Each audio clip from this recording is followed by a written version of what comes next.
ফুটতে ফুটতে সব শেষ। আমগো কপালও শেষ, আমগো ভবিষ্যৎ শেষ, আমগো স্বপ্ন শেষ, আমগো সব শেষ। সর্বশেষ কি দেখেছেন? সর্বশেষ মানে কি জানতে চান? পুরে তো সব শেষ। কালকে কি দেখেছেন প্রথম দিকে? গতকালকে আমরা যখন এই জায়গায় আসছি, সুন্দর করে কথা। আমরা যখন এই জায়গায় আসছি, ঠিক আছে, ফার্স্ট টাইম যখন মনে করি 2টার পরে আমরা কাজ করছিলাম কিছু, ঠিক আছে, পরে খানা দানা খাওয়ার পরে এনে আইছি, ফোন দিছে কুরিয়াতে আগুন লাগছে।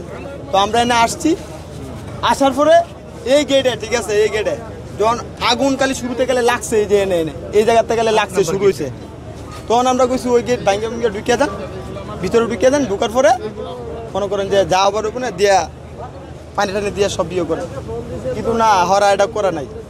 ওরা করছে পরে আগুন যখন লাগতে লাগতে লাগতে লাগতে ওদিকে গেছে, আমরা যখন মনে করেন যে শিক্ষের ফাটতে পারতে ওদিক দিয়ে যাইতেছি, আর ফায়ার সার্ভিসের গাড়ি ওদিক দিয়ে যাইতেছে। তো শিক্ষের ফাটতে ফাটতে ওদিকে যাইতেছি, ওদিকে ফুটতে ফুটতে সব শেষ। আমগো কপালও শেষ, আমগো ভবিষ্যৎ শেষ, আমগো স্বপ্ন শেষ, আমগো সব শেষ।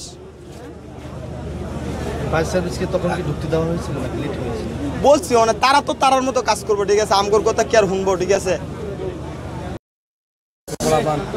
করছে আমাকে করতে দেয় না, কাউরে মাল ধরতে দেয় না, যার মাল হ্যাঁ নিয়ে কিছু কমাইতে পারতো, কিন্তু তা করতে দেয় না।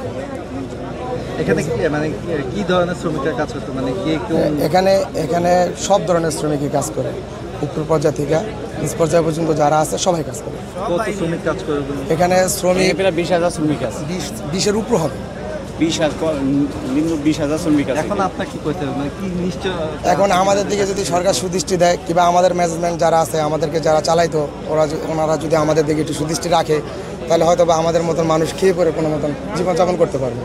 এটি আমাদের চাওয়া, আর কোনো চাওয়া নেই। আপনারা তো কোনো না কোনো এজেন্সির মাধ্যমে এখানে কাজ করেন। আমরা আমাদের এজেন্সি ছিল হলো আইবি ইন্টারন্যাশনাল, যেটা এয়ার এক্সপ্রেস, আমরা ওনাদের আন্ডারে কাজ করতাম। আমরা এখানে কাজ করি প্রায় অনেকে আছে 15 বছর, অনেকে 20 বছরও আছে। আমি প্রায় 10 বছরের বেশি হয়ে গেছে আমার কাজের এখানে। এই এখন কি পরিস্থিতি হবে? এই যে আগুন লাগলো, কাজে যোগ দিতে পারবেন কি পারবেন না এটা আমরা ঠিক বলতে পারবো না, এটা আল্লাহ মাহবুদ জানে। আর একমাত্র এটা কবে চালু হবে, কবে আমাদের কর্মস্থান ফিরবে, এটা আমরা ঠিক বলতে পারবো না, তবে আল্লাহ বলতে পারবে। এটা আমরা, তবে আমাদের কর্মস্থান আমাদের নষ্ট হয়ে গেছে, এই আর কি। আমরা এখন কর্মহীন মানুষ হয়ে গেছি। আমরা এখন কী করব? আমরা তো দিন রুজি করে দিন খাইতাম, এখন এটা আমাদের নষ্ট হয়েছে পুরোটা। আমরা এখন এটা আমাদের এটা করার কিছু নাই, এটা সরকারি প্রতিষ্ঠান। আমরা সাধারণ ছিলাম হেল্পার, আমরা ছিলাম হলো কুরিয়ার হেল্পার ছিলাম, কুরিয়ার ইউনিটের হেল্পার ছিলাম না। আমাদের এখানে করার কিচ্ছু নাই। আমরা এই যে গেট বাইরে ভাঙছি, চেষ্টা করছি অনেক, এরপরে ওই ফায়ার সার্ভিসের পাইপ ঢুকাই দিছি, কিন্তু আমরা তো সরকারি লোক না, আমাকে ঢুকতে দিব না।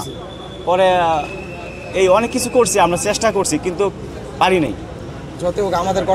বন্ধ ছিল তো, বন্ধর কারণে আর ক্ষয়ক্ষতি বেশি হয়েছে। কিছু লোক যদি থাকতো হয়তো এত ক্ষতি হতো না। দেখতে খারাপ লাগছে।